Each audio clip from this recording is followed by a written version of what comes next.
बिस्मिल्लाहिर्रहमानिर्रहीम, अस्सलाम वालेकुम, hello and good evening viewers. Face to face Toronto 360 TV के साथ मैं हूं आपका अपना host Mehboob Ali Sheikh.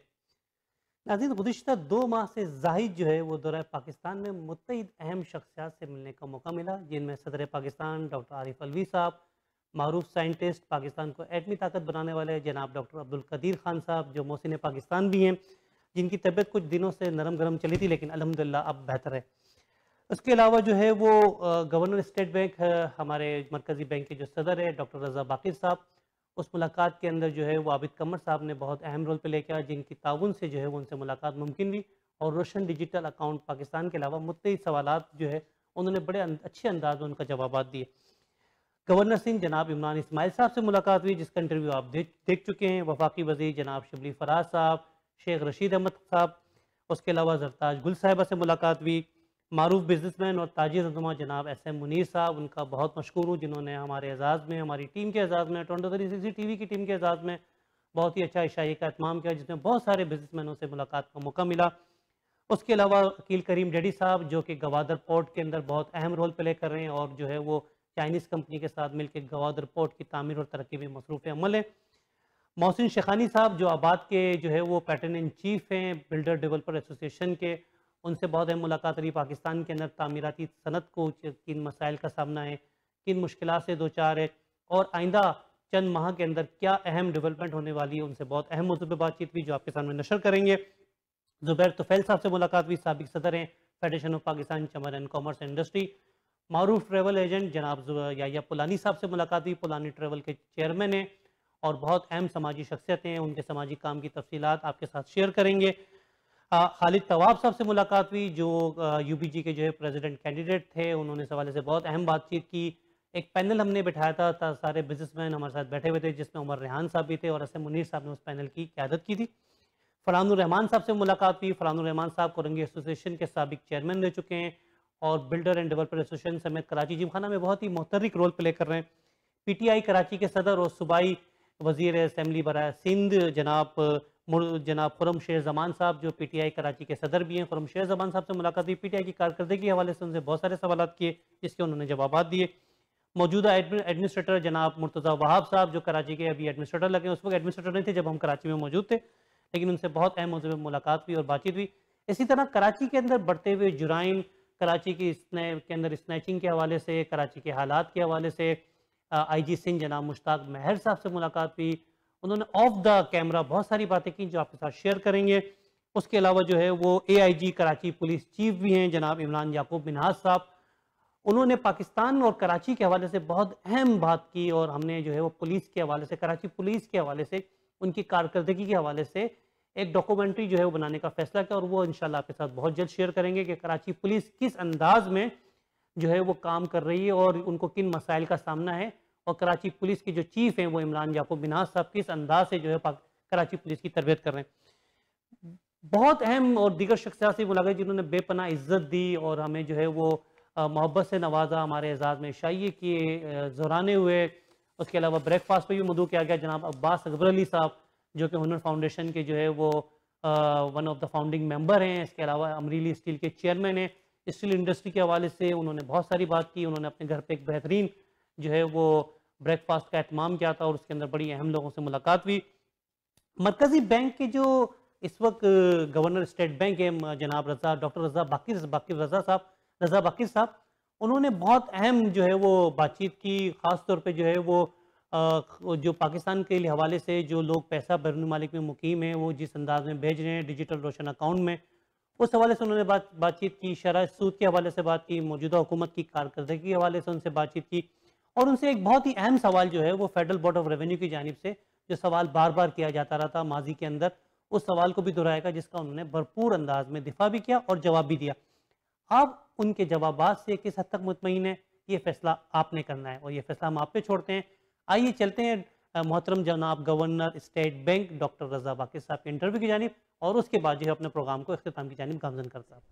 Sir, thank you so much for giving me this opportunity. आपने अपना प्रीशियस टाइम हमारे लिए निकाला। बहुत बहुत शुक्रिया महबूब साहब। बिस्मिल्लाहिर्रहमानिर्रहीम। आपके नाजरीन को सलाम।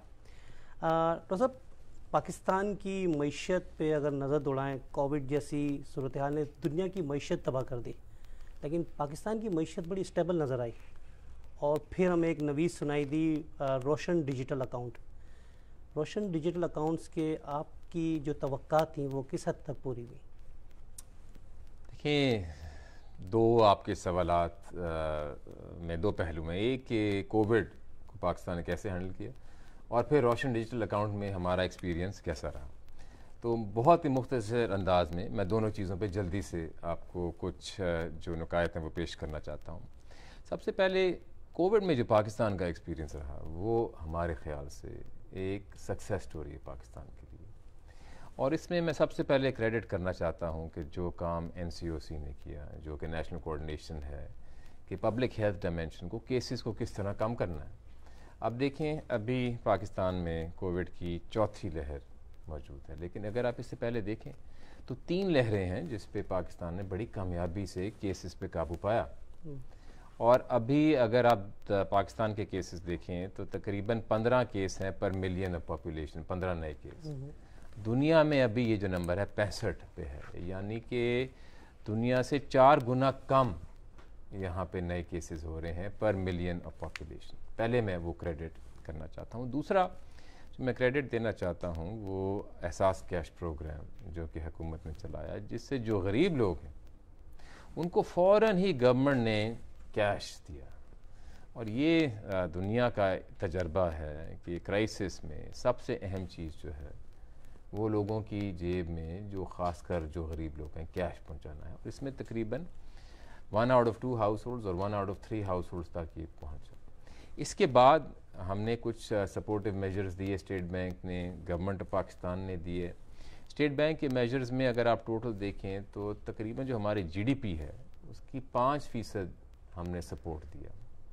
और एक फ्लैगशिप प्रोग्राम है हमारा टर्फ, जिसमें हमने कंसेशनल रेट पे लोगों को, बिजनेसमैन को कर्जे दिए नई इंडस्ट्री लगाने के लिए, और इसमें 430 अरब रुपए की नई इन्वेस्टमेंट के अप्रूवल हुए जो अभी आ रहे हैं। इसीलिए इन सारी कॉम्बिनेशन की वजह से एक केसेस को कम किया टाइमली बेसिस पे, ये नहीं कि बहुत बढ़ने दिया जिस तरह कुछ हमारे रीजन में जो ममालिक हैं जो वहाँ पे एक्सपीरियंस हुआ। दूसरा कि गरीब आदमी को फ़ौरन कैश पहुँचाया। और तीसरा जो कि गवर्नमेंट और स्टेट बैंक ने मिल के ये स्टिमुलस दिया।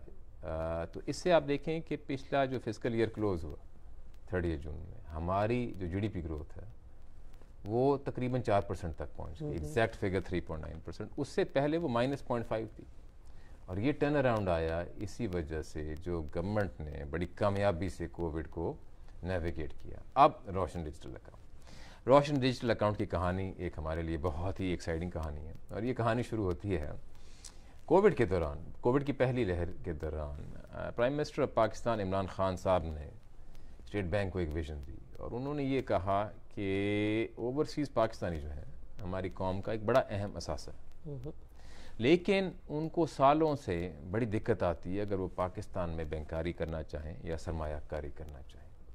और उन्होंने ये हमें कहा कि आप कोई एक ऐसा रास्ता निकालें कि उनको आसानियाँ हो जाएं बैंकारी करने में पाकिस्तान में। उस विजन के तहत महबूब साहब हमने रोशन डिजिटल अकाउंट का इनिशिएटिव निकाला, और इसमें कुछ चीज़ें ऐसी की स्टेट बैंक ने जो हमारी तारीख में पहले नहीं की गई। पहली चीज़ ये थी कि एक टेक्नोलॉजी को इस्तेमाल करके फ्रेमवर्क दिया कि आप अगर ओवरसीज़ पाकिस्तानी हैं, मुल्क की, दुनिया के किसी भी खत्ते में हो, आप अपने कमरे से बैठ कर पाकिस्तान के एक बैंक में अपना अकाउंट खोल सकते हैं।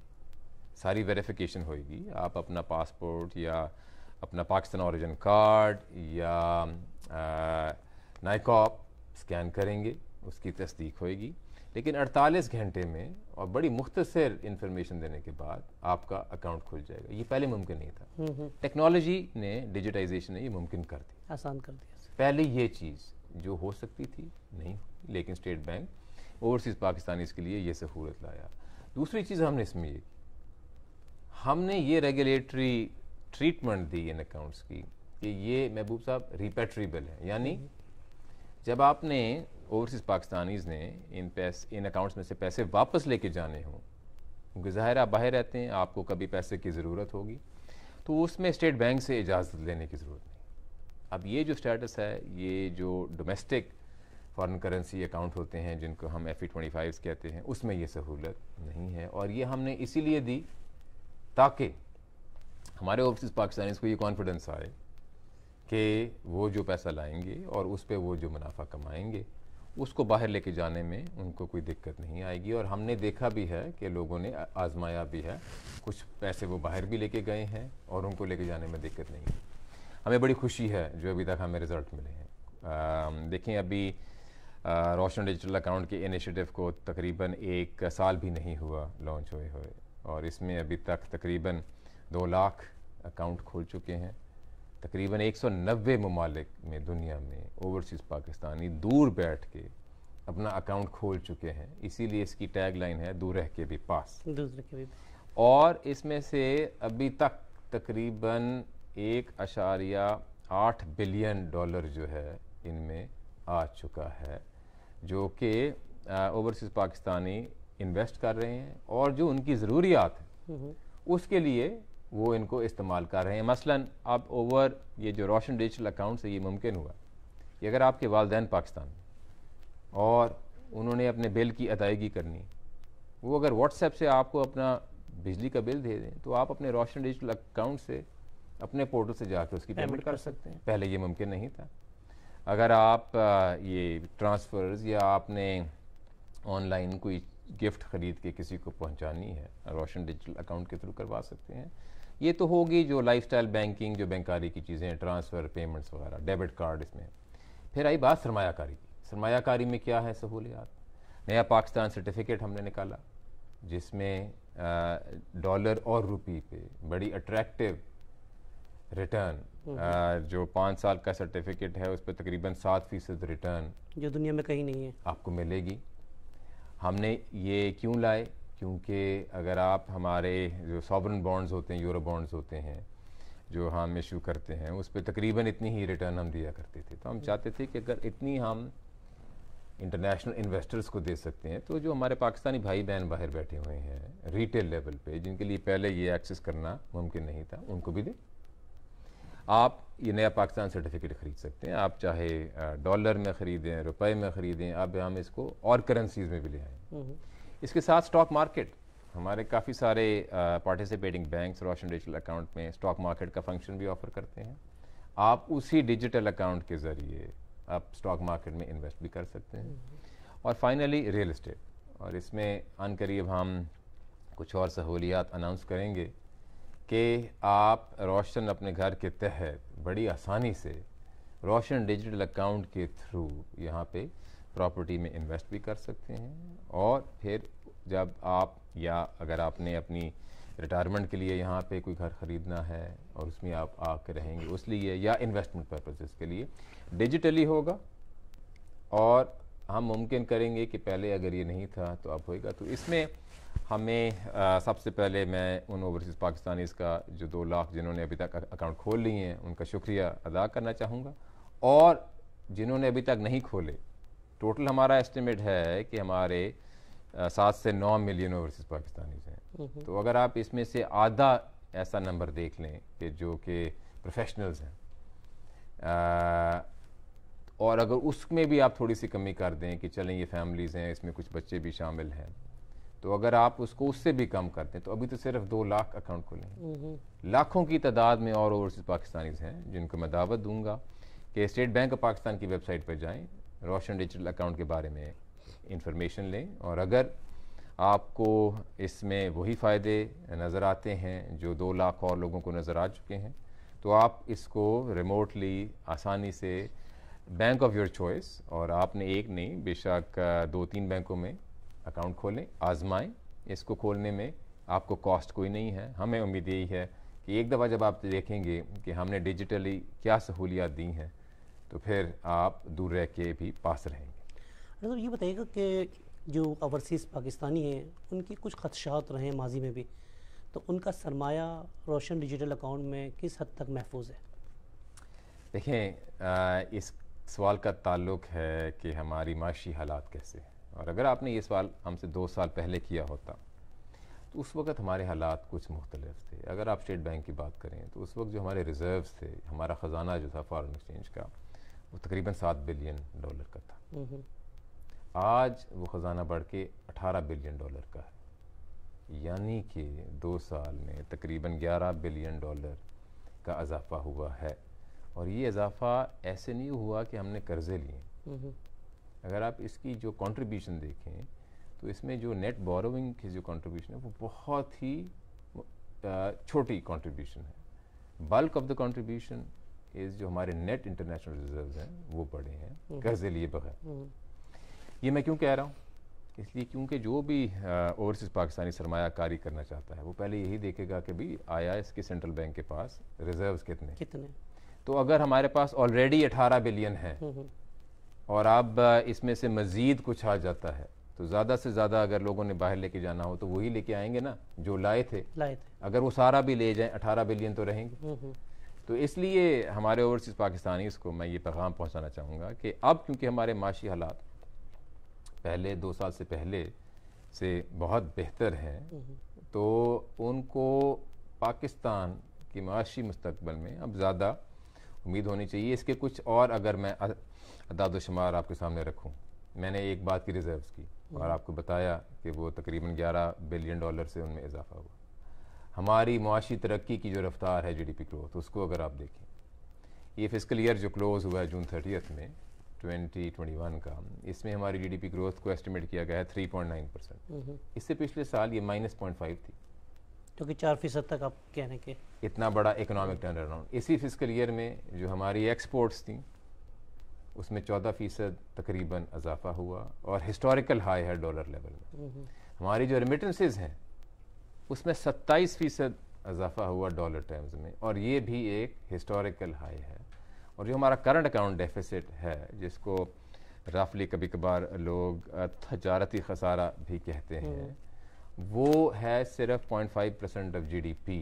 ट्रेड डेफिसिट की बात कर रहे हैं। ट्रेड डेफिसिट में फिर आप रेमिटेंसेस को भी डाल दें तो उसको करंट अकाउंट डेफिसिट कहते हैं। तो वो 0.5% ऑफ जीडीपी तकरीबन, ये 10 साल में लोएस्ट लेवल है जो हमने देखा है। तो इन सारी चीज़ों को अगर हम मद्देनज़र रखें तो आप ये देखेंगे कि 2 साल से पहले अब जो हमारे माशी हालात हैं, ये सारे इंडिकेटर्स हैं बेहतरी की जानिब गामज़न, बेहतरी की जानिब गए हैं। 2 साल पहले अगर आप ये सवाल करते कि आप क्या कॉन्फिडेंस देंगे तो मैं आपका सवाल थोड़ा डॉज करता, लेकिन आज मैं काफ़ी कॉन्फिडेंस से इस सवाल का जवाब दूँ। आपने बात की पाकिस्तान के अंदर रेमिटेंस की। हमने देखा है कि माजी में भी और अब भी जो रेमिटेंस बैरून मालिक में मुकीम पाकिस्तानी हमारी एक्सपोर्ट से ज़्यादा जो है वो पाकिस्तान भेजते हैं, जो कि हुकूमत के ऊपर जो है वो एतमाद का मज़हर भी है। इसको मज़ीद इजाफे के लिए, और दूसरा सवाल मैं इस मायने में ले लूँ कि हमारी बरामदात जिस तरह बढ़ रही है, इस तरह दरामदी अशिया में भी इजाफा हो रहा है, उसकी रोकथाम के लिए क्या इकदाम किए जा रहे हैं? जी देखें, हमारी जो इम्पोर्ट्स हैं अगर वो थोड़ी सी बढ़ती हैं वो एक नेचुरल कॉन्सिक्वेंस है, क्योंकि अब हमारी इकोनॉमी ग्रो कर रही है। पिछले साल क्योंकि ग्रोथ नेगेटिव थी तो इम्पोर्ट्स कम हुई। इस साल, ये जो साल ख़त्म हुआ है, इसमें ग्रोथ तकरीबन 4% थी तो अब इम्पोर्ट्स बढ़नी शुरू हुई हैं। कुछ जो इसमें इजाफा हो रहा है वो मशीनरी का हो रहा है और वो एक अच्छी चीज़ है, क्योंकि इससे सरमायाकारी हो रही है जिससे हमारी इकोनॉमी की प्रोडक्टिव कैपेसिटी बढ़ेगी। ठीक है, अब इंपोर्ट्स के साथ में जो इजाफा हो रहा है, एक्सपोर्ट्स में भी इजाफा हो रहा है और रेमिटेंसेज में भी हो रहा है, तो इस सब का बैलेंस जो बनता है वो करंट अकाउंट डेफिसिट है। स्टेट बैंक की ये नौकरी करने से पहले मैंने IMF में 18 साल की नौकरी की, जिसका काम ये है कि और मुल्कों में देखे कि कहाँ एक्सटर्नल अकाउंट्स में क्राइसिस आ सकता है, कहाँ जो है मुल्क में बैलेंस ऑफ पेमेंट्स का क्राइसिस आ सकता है, फॉरेन एक्सचेंज का क्राइसिस आ सकता है। उसमें महबूब साहब जो सबसे ज़्यादा इंडिकेटर IMF इस्तेमाल करती है वो है करंट अकाउंट डेफिसिट। और अगर करंट अकाउंट डेफिसिट, मसलन आप हमारा माजी में देख लें, जो current account deficit 6% of GDP था, तकरीबन $19 बिलियन। हमें IMF के पास क्यों जाना पड़ा? क्योंकि इतना बड़ा खसारा हुआ, वो सस्टेनेबल नहीं था। अभी जो हम इस साल में देख रहे हैं करंट अकाउंट डेफिसिट, वो तकरीबन 2 से 3% तक देख रहे हैं।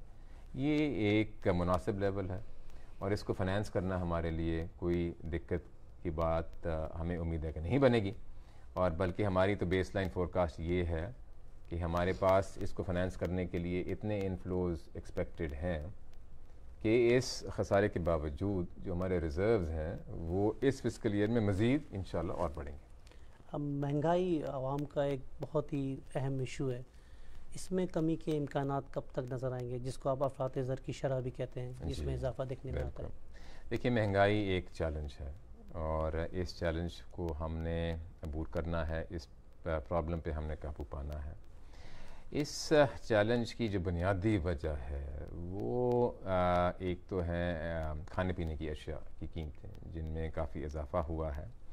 इसलिए हुकूमत ने काफ़ी सारा आटा और चीनी इंपोर्ट भी की, जिसकी वजह से अगर आप देखें तो अब कुछ कमी आनी शुरू हुई है। अप्रैल में जो महंगाई थी वो तकरीबन 11-12% पे थी। अभी जो मोस्ट रीसेंट नंबर आया वो सिंगल डिजिट में आया, यानी कि उसमें थोड़ी सी कमी हुई।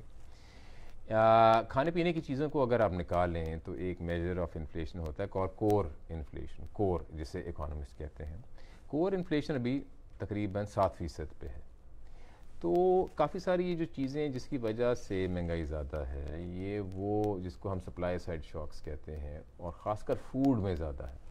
इसका इलाज है एडमिनिस्ट्रेटिव मेजर्स कि गवर्नमेंट की साइड पे कि आप कुछ ऐसे मेजर्स लें कि जो सप्लाई है वो फ़ौरन पहुँचे। अगर सप्लाई की कमी है तो आप इंपोर्ट करें, और फिर आप ये देखें कि जो इंटरमीडियरी प्लेयर्स हैं वो मार्जिन जो है अपना ना बढ़ा रहे हों। मसलन एक किसान वो जिस कीमत पे अपनी फसल को बेचता है और वही आटा जिस कीमत पे जो ख़रीदने वाला है उसको मिलता है, उसमें बड़ा फ़र्क है, बहुत फ़र्क है।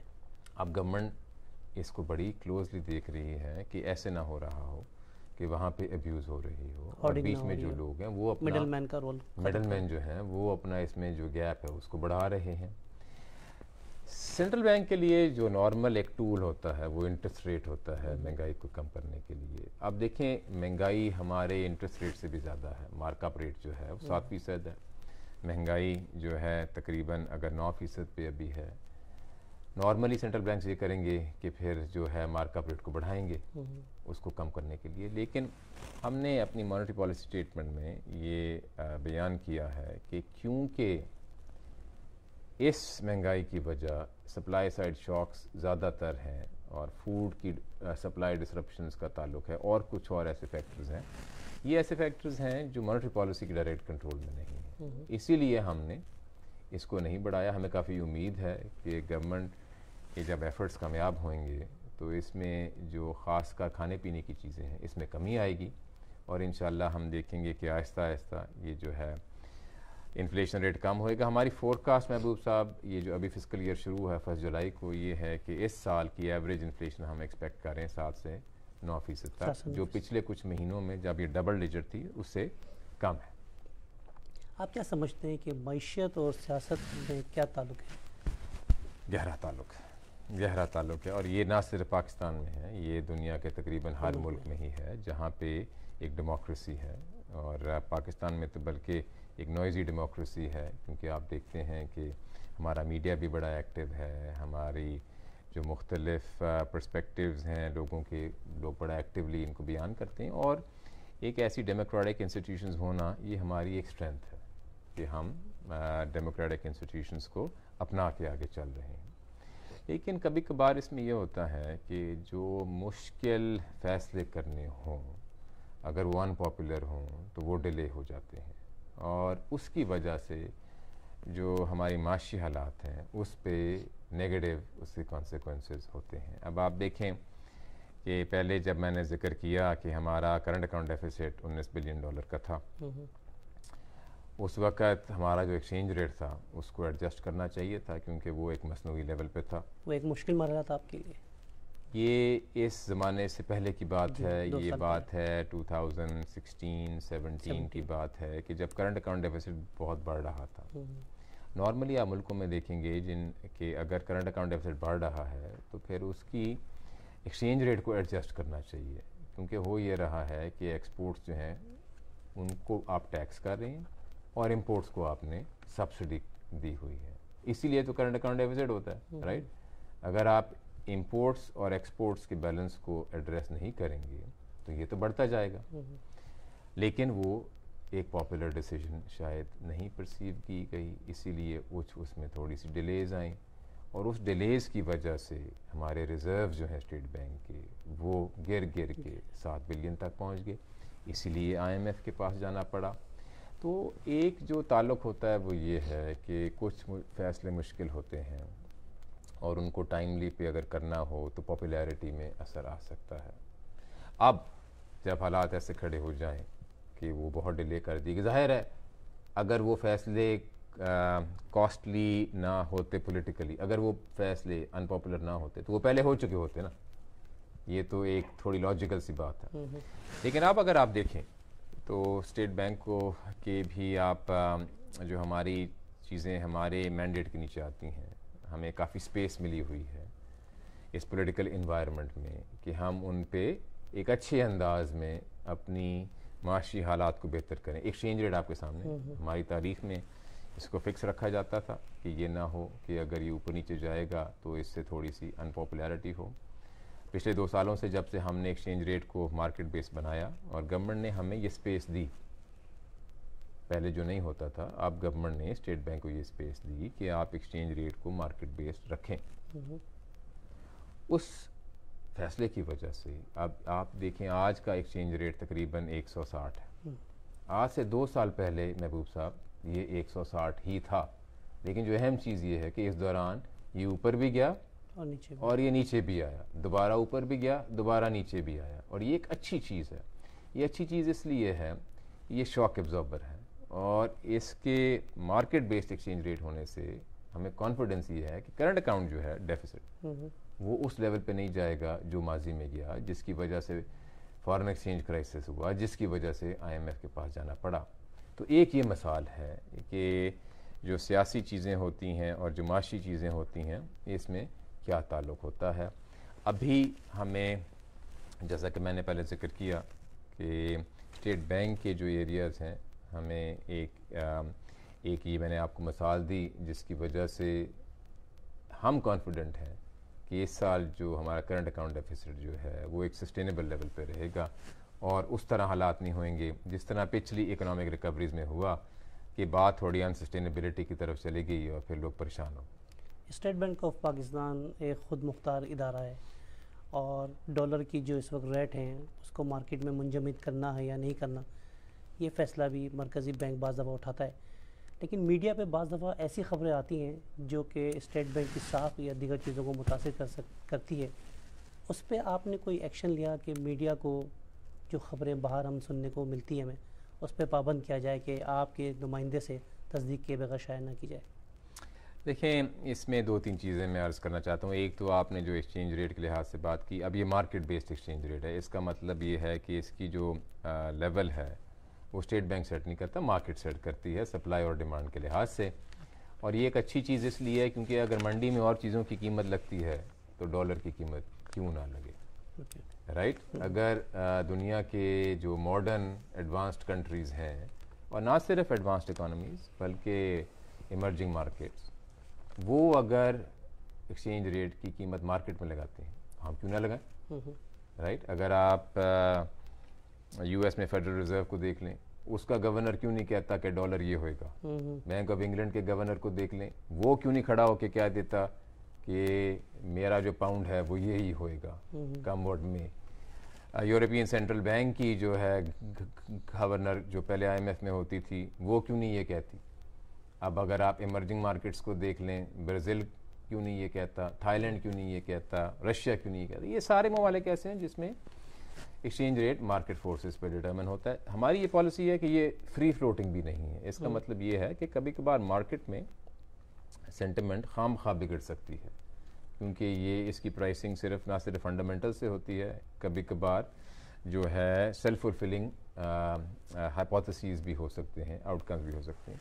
अगर कभी इसमें ज़्यादा वॉलेटिलिटी आए तो हम स्टेप इन करते हैं और इसको स्टेबलाइज करते हैं, लेकिन हमें इसकी ज़्यादा करने की कतन ज़रूरत नहीं पड़ती। अब मैं आपके सवाल का जवाब दूँ। आपने कहा कि मीडिया अगर नेगेटिव रिपोर्टिंग करें, देखें रिस्पॉन्सिबल इकोनॉमिक जर्नलिज्म जो है एक मुल्क के हक़ में है और रिस्पॉन्सिव इकोनॉमिक जर्नलिज्म से लोगों को इन्फॉर्मेशन अच्छी मिलेगी। और अगर हमारे बिजनेसमैन और हमारे कस्टमर्स रिटेल उनको अगर इन्फॉर्मेशन अच्छी मिलेगी तो वो फैसले अच्छे करेंगे।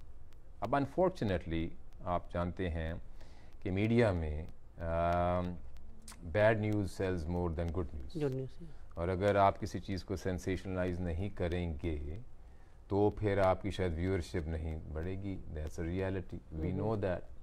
हम सिर्फ यही रिक्वेस्ट कर सकते हैं कि इकोनॉमिक मामलात में जहाँ पे लोगों ने फ़ैसले करने हैं सरमायाकारी के, इसमें ये रिस्पॉन्सिबिलिटी का एलिमेंट बड़ा लाजमी है। स्टेट बैंक में हमारे स्पोक्स पर्सन साहब हैं आबिद कमर साहब, he is always available to clarify questions and give the State Bank perspective. और मैं सबको यही इनकरेज करूँगा कि हमारी फीडबैक ज़रूर ले लिया करें, जो आपने लिखना है बिल्कुल लिखें।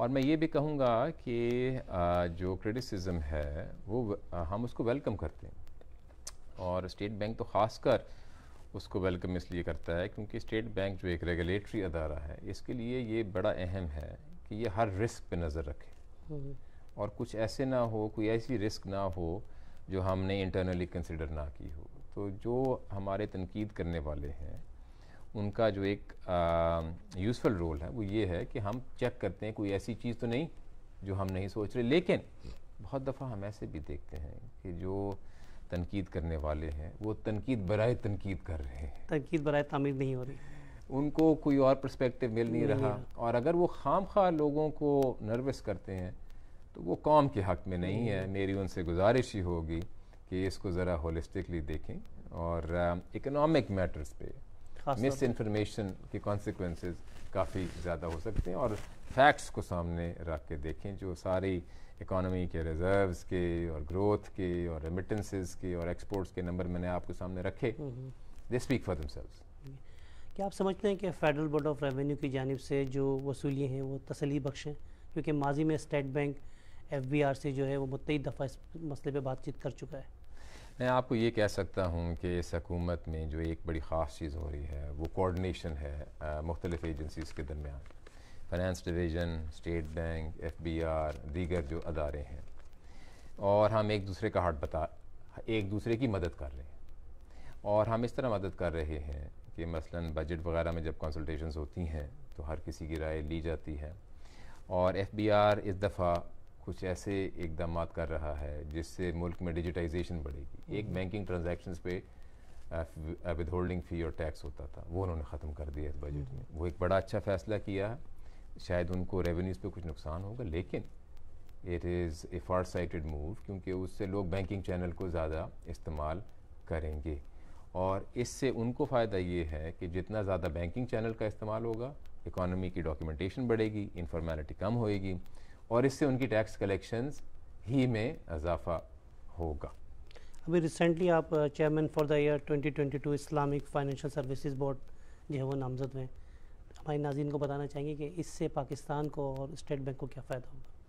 देखिए, इस्लामिक बैंकिंग जो है हमारे लिए एक बड़ा ही अहम एरिया है स्टेट बैंक के लिए हमारी प्रायोरिटीज़ में। और अगर आप हमारा स्ट्रेटेजिक प्लान देखें जो हमारी वेबसाइट पर लगा हुआ है, आप उसमें देखेंगे उसके लिए एक बड़ा अहम रोल हमने आइडेंटिफाई किया हुआ है। इस्लामिक बैंकिंग एसेट्स में जो ग्रोथ आई है, बहुत ही रोबस्ट ग्रोथ आई है पिछले साल में, और इसको इंटरनेशनली रिकग्नाइज भी किया गया है। अगर आप इंटरनेशनल एजेंसीज़ की एनालिसिस देखें तो आप देखेंगे Pakistan is being pointed out as one of those countries जिसमें बड़ी ग्रोथ आ रही है। हम तो ये देख रहे हैं कि इसमें अभी ग्रोथ का और बहुत ज़्यादा पोटेंशियल है, क्योंकि बहुत सारे हमारे पाकिस्तानी भाई बहन शरिया कंप्लाइंट इंस्ट्रूमेंट्स में बैंकिंग करना चाहते हैं, और हम उनके लिए बैंक्स के साथ मिलके और रास्ते देंगे। अब कुछ बैंक्स ऑलरेडी इसमें काम कर रहे हैं, उसका इस्लामिक फाइनेंस से बहुत गहरा ताल्लुक़ है, बिकॉज अमूमन जो हाउसिंग फाइनेंस है वो जो बैंक्स के इस्लामिक जो ब्रांचेस हैं उनके तहत हो रही होती। ये एक मिसाल है, और इसमें बड़ी वाज़ेह इंक्रीज़ आ रही है, बड़ी वाज़ेह ग्रोथ आ रही है। दूसरा, रोशन डिजिटल अकाउंट में जो हम नया पाकिस्तान सर्टिफिकेट हुकूमत लाई, शुरू दिन से हमने उसकी 2 वर्जन्स ऑफ़र की, एक कन्वेंशनल और दूसरी शरिया कंप्लाइंट। और अगर आप देखें अभी तक तकरीबन उतनी ही इन्वेस्टमेंट शरिया कंप्लाइंट में हुई है जितनी इन्वेस्टमेंट कन्वेंशनल में हुई है। और आप देखेंगे कि और हमारे जो बैंक्स हैं वो और प्रोडक्ट्स लाते जाएंगे इस्लामिक बैंकिंग की साइड पे, और हमें काफ़ी उम्मीद है कि इसमें जो आप आगे ग्रोथ देखेंगे हमारी माजी की ग्रोथ से भी ज़्यादा उसको सरपास करेगी। और ये एक अच्छी चीज़ है क्योंकि इससे हमारे मुल्क में जो फाइनेंशियल इंक्लूजन है वो बढ़ेगी। Last but not least, banking channel बहुत ही अहम रोल प्ले करता है किसी भी मुल्क के अंदर। क्या वजह है कि अब तक कनाडा के अंदर पाकिस्तान का कोई बैंकिंग निज़ाम कायम नहीं हो सका? देखें, कनाडा में कुछ बैंक्स की एफिलिएशंस तो हैं जिनकी एफिलिएशंस पाकिस्तान में भी हैं। कनाडा में हमारी एक बड़ी अहम कम्युनिटी है ओवरसीज़ पाकिस्तानीज़ की, और हम ये चाहेंगे कि इस पे ज़्यादा तवज्जो दें कि बैंकिंग चैनल्स और बैंकिंग की रीच को बढ़ा दिया जाए। सिर्फ जो आपके नाजरीन हैं, जो इंडिविजुअल कस्टमर्स हैं, उनको मैं ये कहूँगा, बात वहीं लाऊँगा जहाँ से शुरू हुई, कि रोशन डिजिटल अकाउंट के लिए अब हमने ये मुमकिन कर दिया है कि चाहे कोई पाकिस्तानी बैंक फ़िज़िकली मौजूद ना हो, अब आप डिजिटली पाकिस्तान में बैंक कर सकते हैं। सारी वो आप चीज़ें कर सकते हैं जो एक पाकिस्तानी पाकिस्तान में बैठ के कर रहा है। पहले आपको पाकिस्तान आना होता था, टिकट का ख़र्चा करना होता था, बैंक में फ़िज़िकली जाना होता था, बैंक आपको एक फॉर्म्स का थद्दा देता था, फिर आप वो भरते थे, लाते थे, फिर उसमें बैंक कुछ और मांग लेता था। अब ये सारा काम डिजिटली ऑनलाइन हो जाता है, 48 घंटे में आपका अकाउंट खुल जाता है, और वो सारी लाइफस्टाइल बैंकिंग सर्विसेज बल्कि उससे ज़्यादा अब आपको मैसर हैं जो फ़िज़िकली यहाँ पे भी मैसर ना होती। तो उसको आजमाएं। आप टेक्नोलॉजी ने ये मुमकिन कर दिया है कि आप ब्रिक एंड मॉर्टर बैंक्स के बजाय डिजिटली आप बैंक कर सकते हैं, दूर रह के पाकिस्तान पास में, रह सकते हैं आप। और दूर रह के पास रह सकते हैं। कोई मैसेज ओवरसीज़ पाकिस्तानियों के लिए जो अमेरिका और कनाडा में मुकीम है थ्रू आवर टीवी चैनल? जी बिल्कुल, मैं ओवरसीज़ पाकिस्तानीज़ के लिए ख़ास कर एक पैगाम देना चाहता हूँ। सबसे पहले तो ये कि मैं ख़ुद एक ओवरसीज़ पाकिस्तानी था बहुत अरसे के लिए, इससे पहले कि मैंने IMF से इस्तीफ़ा दिया और पाकिस्तान में आके ये स्टेट बैंक में नौकरी की अपने मुल्क को सर्व करने के लिए। रोशन डिजिटल अकाउंट्स एक मिसाल है जो इस हुकूमत की प्रायोरिटी है कि किस तरह हमारे ओवरसीज़ पाकिस्तानीज़ को पाकिस्तान से बेहतर तरीके से कनेक्ट किया जाए। मैं आपको दावत दूंगा नंबर 1 कि क्योंकि हमने इसको बनाया ही आपके लिए है, हमारी स्टेट बैंक की वेबसाइट पे जाके इसके बारे में और इन्फॉर्मेशन लें, और इससे अगर आपको लगता है कि आप इसमें फ़ायदे देख रहे हैं तो वो लिंक्स फॉलो करके इसको आजमाएं। लेकिन एट अ ब्रॉडर लेवल मैं ये कहना चाहता हूँ कि पाकिस्तान की जो माशी हालात हैं उनमें हम अब बेहतरी देख रहे हैं। जो पिछले ईयर की जो ग्रोथ और रिजर्व्स और एक्सपोर्ट्स के मैंने आपको फिगर्स बताए, last year was good for Pakistan, this year we expect to be better. और ये एक बड़ा अच्छा मौका है कि जो पाकिस्तान के ब्राइटनिंग इकोनॉमिक प्रॉस्पेक्ट्स हैं उसमें आप भी शिरकत करें, इफ़ यू थिंक कि इसमें आप वही देख रहे हैं जो हम देख रहे हैं।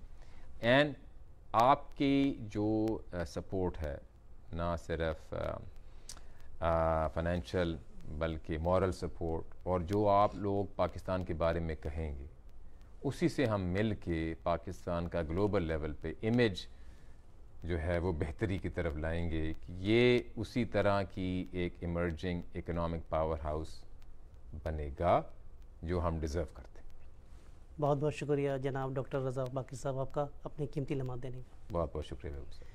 वेलकम बैक नाज़रीन, आपने देखा कि गवर्नर स्टेट बैंक जनाब डॉक्टर रज़ा बाकी साहब ने बहुत ही शगुफ्ता अंदाज के अंदर और बहुत ही नरम लहजे के अंदर हुकूमती पॉलिसियों के हवाले से स्टेट बैंक आया एक खुद मुख्तार इदारा है या नहीं है, हुकूमत का किस हद तक उसके अंदर अमल दखल है, उस हवाले से शरह सूद के हवाले से मुल्क के जो है वो इस वक्त ज़खायर जो हैं बैरूनी ज़खायर उसके हवाले से कि जो है वो पाकिस्तान को किन चैलेंजेस का सामना है, और रोशन डिजिटल अकाउंट के हवाले से उन्होंने बहुत ही अहम जो है वो सवालात के जवाब दिए।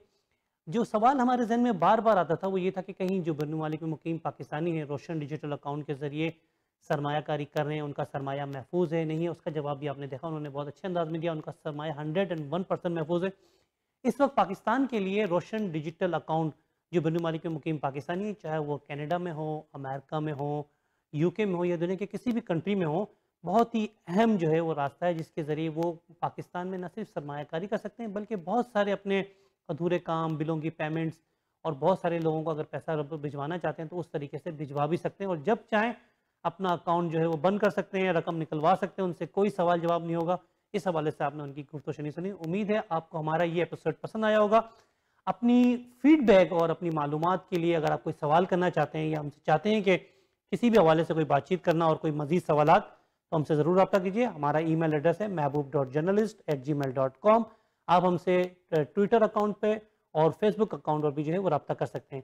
अपने होस्ट महबूब अली शेख को इजाज़त दीजिए। पाकिस्तान कनाडा जिंदाबाद।